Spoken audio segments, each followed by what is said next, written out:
knowledge of the many languages and histories within Ontario and across Turtle Island. For media watching, information is available in English and French on opp.ca/news. There will be 3 individuals with formal remarks. First will be OPP Deputy Commissioner Marty Kearns, followed by Sûreté du Québec Deputy Benoit Dubé, and then OPP Detective Inspector Sean Chatland. Deputy Kearns, the floor is yours.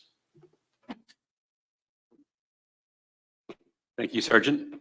Good morning.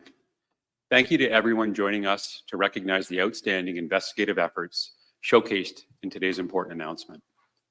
Project SHARP is a joint forces operation consisting of 11 enforcement services in Ontario and Quebec. Detective Inspector Sean Chatland from our Criminal Investigation Branch will provide additional details shortly about the investigation. The success of this complex, multi-jurisdictional criminal investigation is a direct result of the collective efforts of the individuals involved, some of whom are represented in this room today. There can be no mistake that fraud harms people in our communities. Last year, the Canadian Anti-Fraud Centre, or the CAFC, received fraud reports totaling a staggering $554 million. In Project SHARP, the investigative team identified a criminal organization responsible for more than $2.2 million in reported losses Canada-wide since February of 2022. The real cost is probably several times that amount, since it is estimated that only 5 to 10% of victims report the fraud to the CAFC or the police.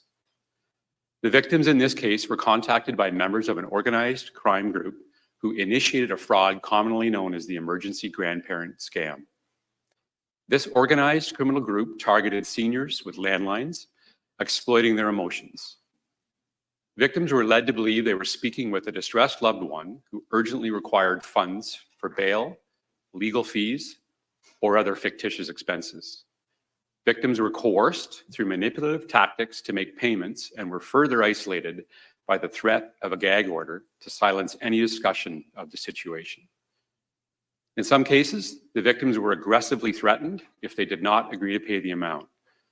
Furthermore, several victims experienced multiple instances of re-victimization, and more than a dozen suffered additional financial loss. The funds lost were significant, as they represented the life savings of many of these individuals. This not only affects their future plans, but also puts them into a state of uncertainty with increased stress. This crime goes beyond just financial distress. It causes substantial emotional suffering as well. Victims who have been defrauded often struggle with shame and humiliation, which can lead to significant emotional, psychological, and physical damage. When a criminal impersonates a loved one or an authority figure with violent messaging and manipulation, victims face a sense of betrayal and trauma. Their sense of trust is shattered, which is often a contributing factor for frauds being underreported. As fraud continues to present a significant risk to our community members, combating fraud remains a paramount focus for the OPP and for our partners. In addition to investigating fraud, the OPP continues to allocate resources towards disruption and prevention efforts by working very closely with financial institutions, including the Canadian Bankers Association, FINTRAC, and other stakeholders to prevent victimization. We want to remind the public that education and awareness are the best form of fraud prevention. Resources are available on the Canadian Anti-Fraud Centre website at antifraudcentre.ca. If you or someone you know suspects they've been a victim of a fraud, contact your local police service and the Canadian Anti-Fraud Centre through the fraud reporting system, even if a financial loss did not occur. Once again, I am grateful to all our partners throughout the province and across the country, and in particular to Deputy Director General Benoit Dubé of the Sûreté du Québec for all their continued collaboration in Project SHARP and in support of overall public safety. Today, our provinces are safer because of these collective efforts. Thank you.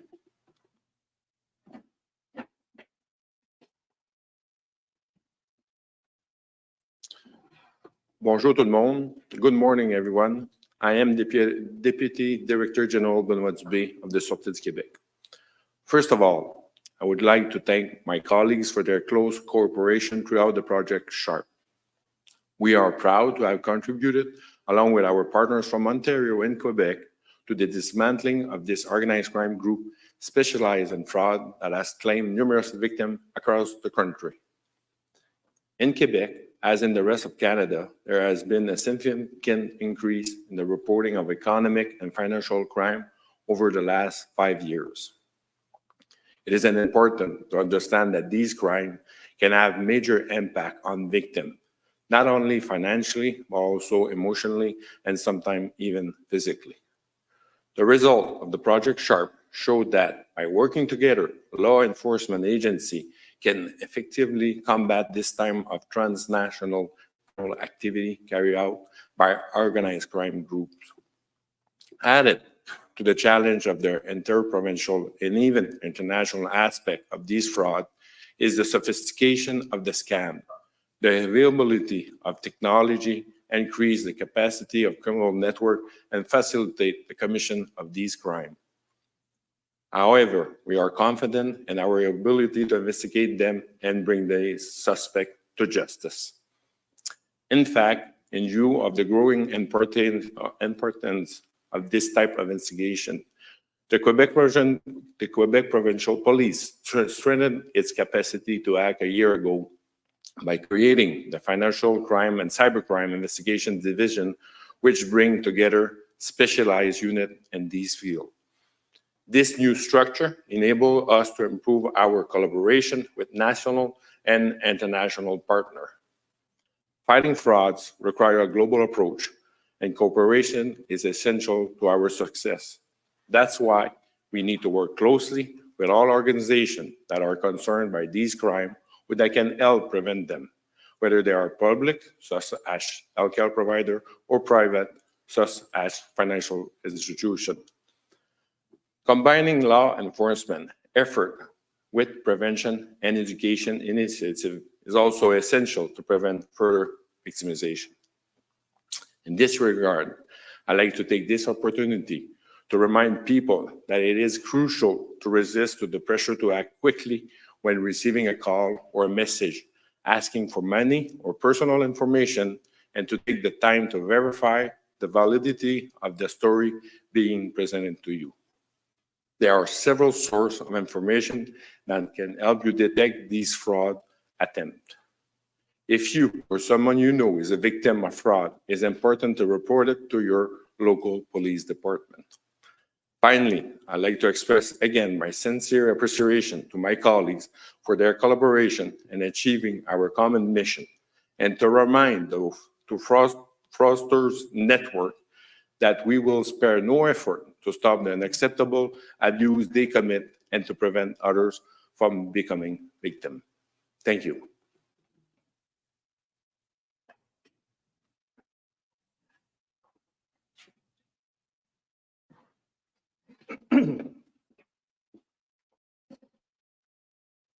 Thank you, Deputy.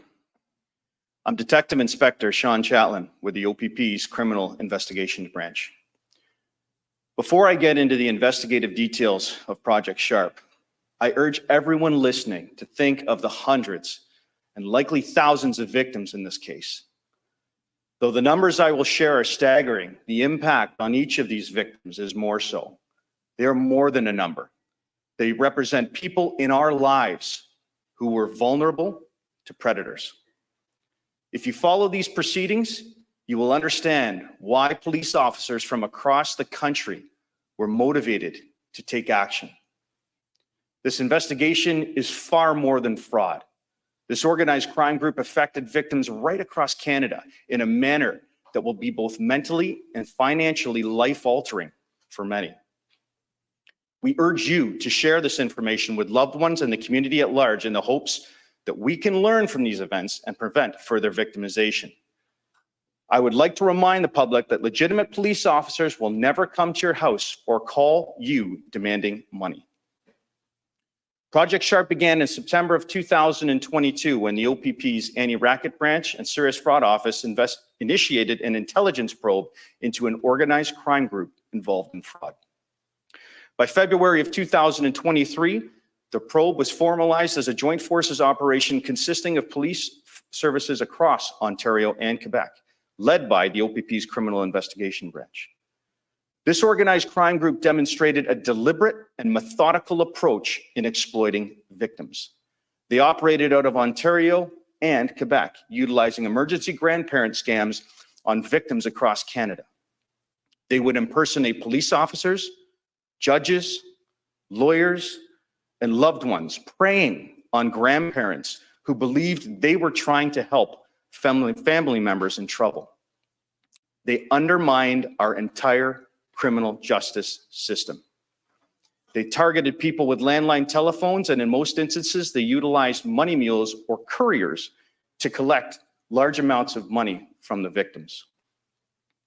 Between January 22nd and April 8th, 2024, 126 victims lost over $700,000. Sadly, 15 of these victims endured repeated victimization and lost an additional $200,000 to this group. The locations of these victims spanned across the country, with the majority living here in Ontario.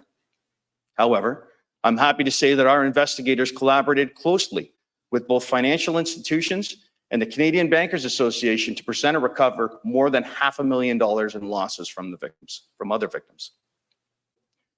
On April 10th, 2024, or between April 10th, 2024 and April 16th, 2024, as a part of Project Sharp, police officers from across Ontario and Quebec arrested 14 individuals in the Montreal area and laid 56 criminal charges. Charges include involvement in organized crime groups, extortion, impersonating a police officer, and fraud. Their names, charges, and next court dates will be available to the media at the conclusion of this media event. Of the 14 charged, 4 remain in custody. We will hold these offenders accountable for the release conditions by engaging in bail compliance checks. Our goal is to help reduce crime and support victims while collaborating with our partner agencies to improve public safety. And our job is not done. This important investigation remains ongoing. We encourage any victims to come forward and report incidents to their local police and to the Canadian Anti-Fraud Centre. I want to thank the dedicated officers and civilian team members from the police services involved in this intricate fraud investigation. I'm also grateful to each of our many policing partners for their support. Your unwavering commitment to this multi-jurisdictional collaboration highlights the critical role that such cooperation plays in achieving success. Thank you. Merci beaucoup. Which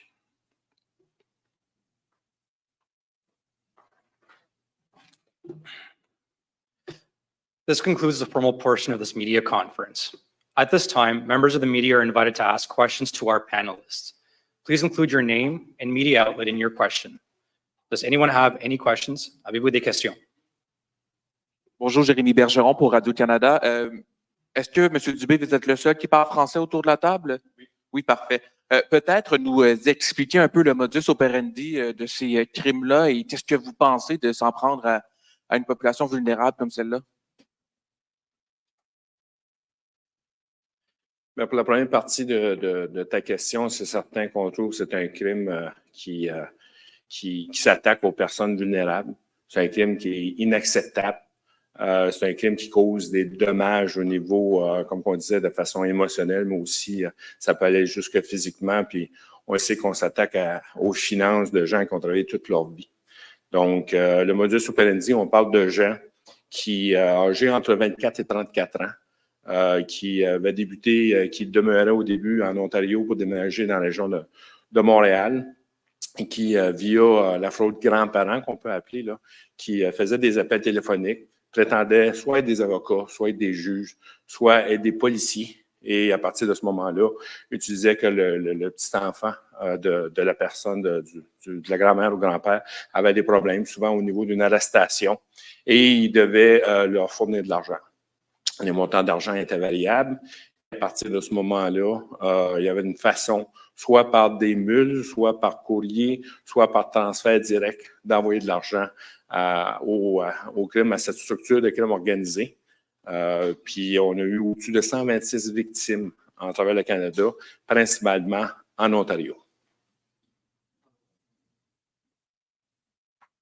Et en suivi, peut-être nous dire, c'est lié au crime organisé. Est-ce qu'on sait quel groupe précisément là, qui a été ciblé? Oui, le groupe qu'on vise, c'est le crime organisé traditionnel italien qui supportait cette structure de fraude grands-parents. Hi, Janice Golding from CTV News Toronto. I'm just a little confused. I'm looking at this press release here saying that this investigation began in September 2022. You believe they're responsible for $2.2 million worth of fraud, but we're just hearing about this period between January 22nd and April the 8th and $739,000. So can you tell us why charges were just laid now? Were there charges laid previously in relation to this case? I'm just trying to figure out why we're focusing on the $739,000 and the last few months, if this has been an ongoing case that's lasted years.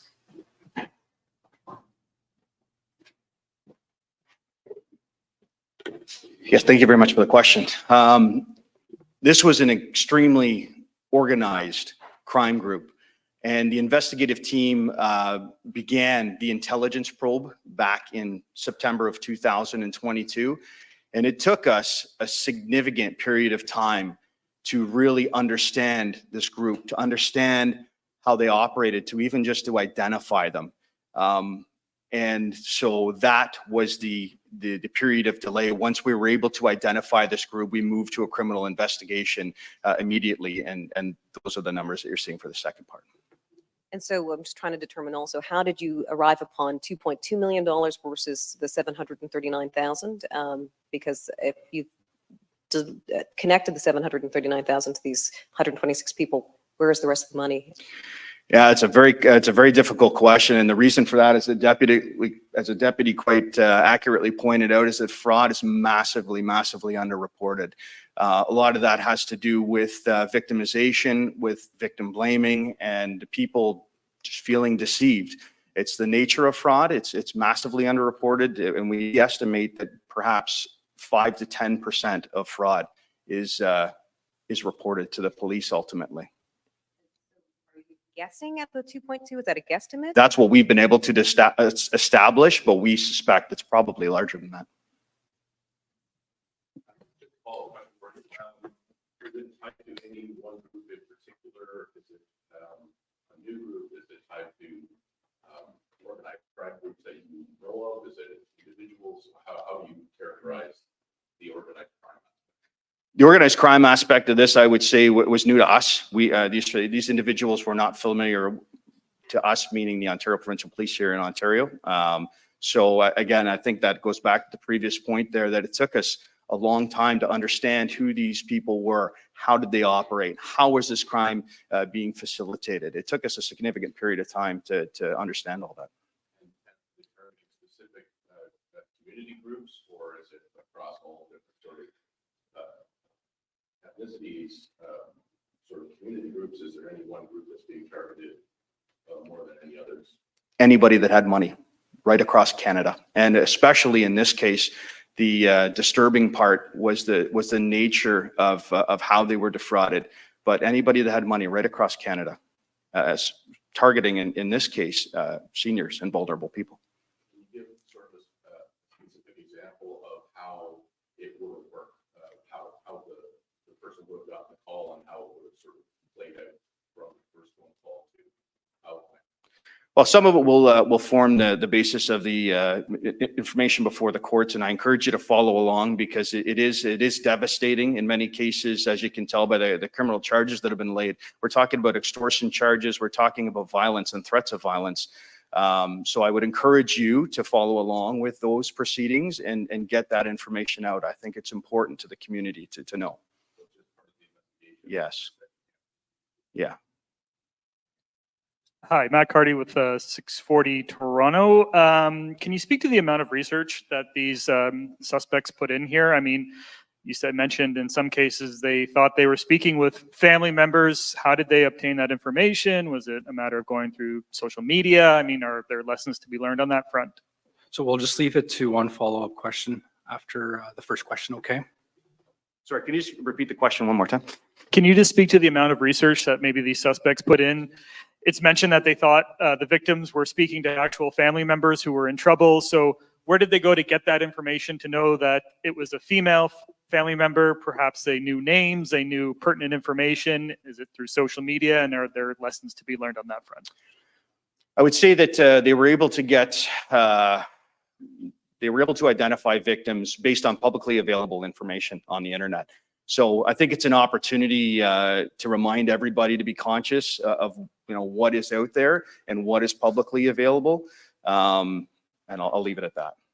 And my follow-up, I know like these types of investigations when it comes to phone scams and that type of things are incredibly difficult to solve. Can you speak to sort of how you went about that? I mean, I know in some cases, cryptocurrency is a thing. Was that a factor here? And just the amount of difficulty it was to make some arrests in these very hard to solve cases.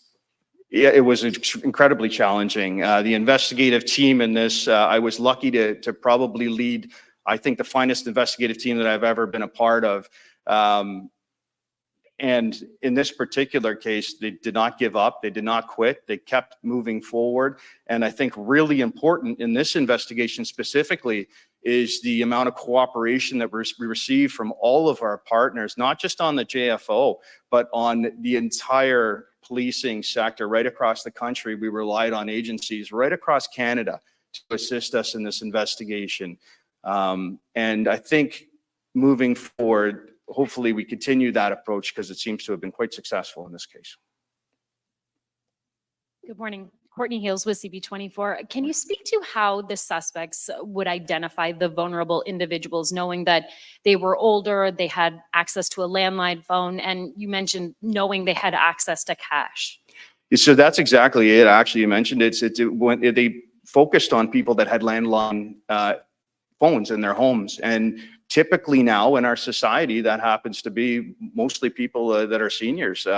That have most of us all rely on cellular technology and everything else. So in this case, they focused on that, preyed on that. And having access to that information, knowing they were using landlines, did that help officers figure out that the suspects were working together in Montreal? Did you trace those calls?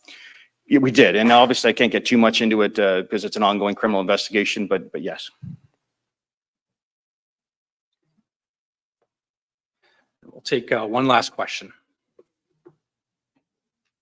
Je vais peut-être en profiter en français pendant qu'on vous a, M. Dubé, peut-être nous expliquer comment est-ce qu'on ciblait les victimes, mais aussi comment est-ce qu'on était en mesure de convaincre les présumées victimes. Est-ce qu'on trouvait des informations de véritables petits-enfants sur Internet? Racontez-moi un peu tout ça. Mais un peu comme l'inspecteur vous a dit en anglais, bien sûr, là, il ciblait la victime souvent par tout ce qu'on peut avoir via l'Internet. Il y a beaucoup de renseignements qui se trouvent là, puis à partir de ce moment-là, il utilisait vraiment les informations trouvées pour convaincre leurs victimes qu'il y avait des enjeux avec leurs petits-enfants. Donc, il utilisait beaucoup au niveau des émotions. Donnait pas beaucoup de temps non plus aux personnes. Il y avait une certaine pression qui était mise sur les victimes pour obtenir le renseignement et ainsi que l'argent. Donc, je vous dirais, c'est au niveau des sources ouvertes qu'on peut dire qu'obtenait des informations.